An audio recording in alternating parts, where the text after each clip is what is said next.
है।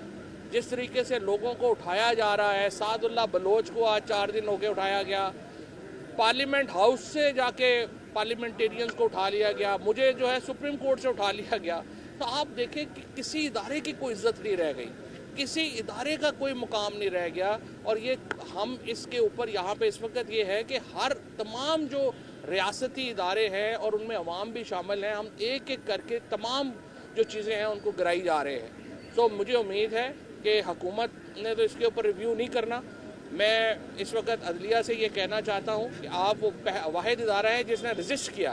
बाकी तो आपके सामने मीडिया भी सारा लेट गया, बार काउंसिल्स भी लेट गई, किसी ने रजिस्ट तो किया नहीं। जुडिशरी वो वाहिद इदारा है जिसने रजिस्ट किया है और अब वो जुडिशरी को फतह करने के लिए ये सारे इक़दाम जो हैं वो किए जा रहे हैं। हमें उम्मीद है कि जुडिशरी इसके ऊपर पूरा तरह रजिस्ट करेगी।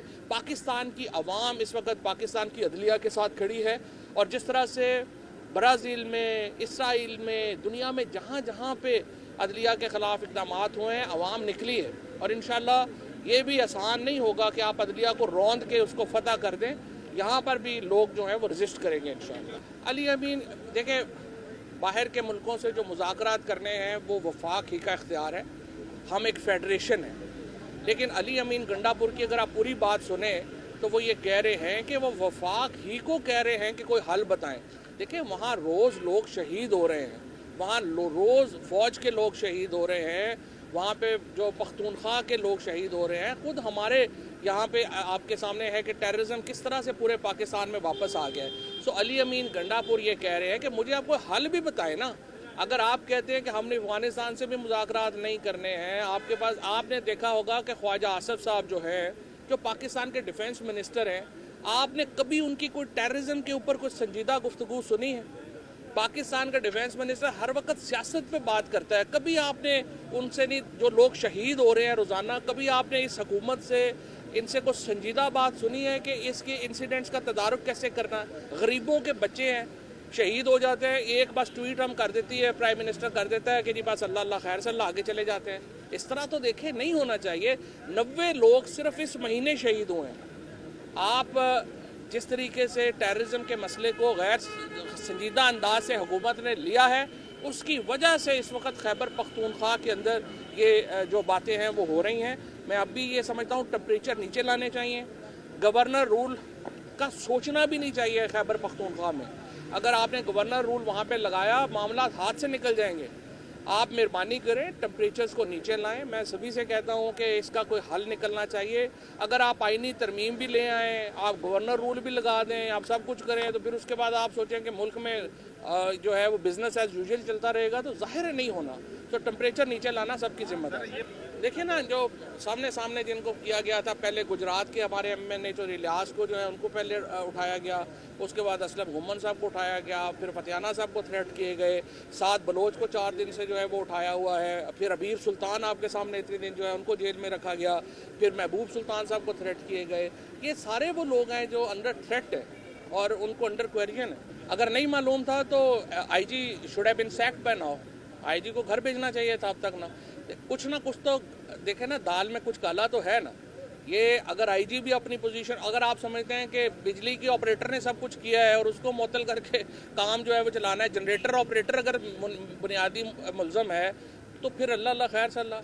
मुझे जब अरेस्ट किया गया था, उमर अताब बंदियाल साहब की कनाइमेंस से किया गया था। ये नहीं हो सकता कि सरबराह को ना पता हो कि वो जो है, इसलिए स्पीकर साहब की बात उन्होंने बाद में उसको संभालने की कोशिश की है। स्पीकर ने, स्पीकर ऑनरेबल आदमी है, मैं अयाज सादिक साहब को समझता हूँ कि अच्छे आदमी हैं, ऑनरेबल आदमी हैं, लेकिन उनको देखें अपनी लेगेसी की ख्याल होना चाहिए।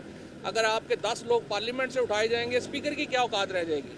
और यही हुआ है पाकिस्तान में, किसी इदारे की कोई औकात छोड़ी ही नहीं अल्हम्दुलिल्लाह। इसमें जो अभी तक तो सुनने में तो यही आ रहा है कि देखिए, पाकिस्तान का सबसे ताकतवर शख्सियत तो मोहसिन नकवी है, शहबाज शरीफ तो नहीं है। सिविलियंस में आपने देखना है तो अभी तो जाहिर है कि जो मामलात हैं वो लोग फिर उनकी तरफ ही देखेंगे ना। शहबाज शरीफ को तो बेचारे को कोई नहीं देखेगा। जस्टिस मंसूर अली शाह साहब हों, मुनीब अख्तर साहब हों, बाकी सारे जज, उनको तो एक टन्योर मिलेगी, जितनी मुद्दत उनकी चीफ जस्टिस की बनती है उतनी होगी। लेकिन फायज़ ईसा साहब को डबल टन्योर मिलेगी, जो 3 साल वो मुकम्मल कर चुके हैं, 3 साल उनको और मिल जाएंगे। तो ये एक पर्सन स्पेसिफिक अमेंडमेंट होने जा रही है। और मैं ये समझता हूँ कि फ़ायज़ ईसा साहब खुद कह चुके हैं कि वो कोई पर्सन स्पेसिफिक अमेंडमेंट नहीं करेंगे, तो उनको फौरी तौर के ऊपर फिर अपने ओहदे से हट जाना चाहिए और मंसूर अली शाह साहब का नोटिफिकेशन होना चाहिए। इस वक्त इस आईनी तरमीम का और कोई मकसद नहीं है जो फॉर्म 47 की पार्लियामेंट के ज़रिए हो रही है कि आप जुडिशरी को फतह करें। अदलिया को फतह करने का एक प्लान है जो कि इस आईनी तरमीम के ज़रिए उसको जो है वो अमल पजीर में लाया जा रहा है, उसके ऊपर अमल किया जा रहा है। और पार्लियामेंट, पहले तो पूरी पार्लियामेंट वैसे ही जाली है, 18 सीटों के साथ वज़ीर-ए-आज़म बैठा हुआ है, और अब इसके ऊपर भी जब सीटें पूरी नहीं हो रही तो लोगों को अगवा करके, उनके बीवी बच्चों को अगवा करके नंबर पूरे किए जा रहे हैं। तो मैं जो सुप्रीम कोर्ट के चीफ जस्टिस साहब हैं उनसे पूछना चाहता हूँ, क्या आपकी नौकरी जो है वो आपको इतनी अजीज़ हो गई है कि आप लोगों को अगवा करवा के अपनी मुद्दत में इजाफा करवाना चाहते हैं? ऐसे ना करें, आपका एक कैरियर है, सारी उम्र आप इस कैरियर में लगाई है, क्या इज्जत रह जाएगी?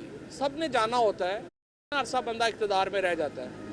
ये एक बहुत ही पाकिस्तान की तारीख़ का एक अंदोनाक दौर है जिससे हम गुज़र रहे हैं।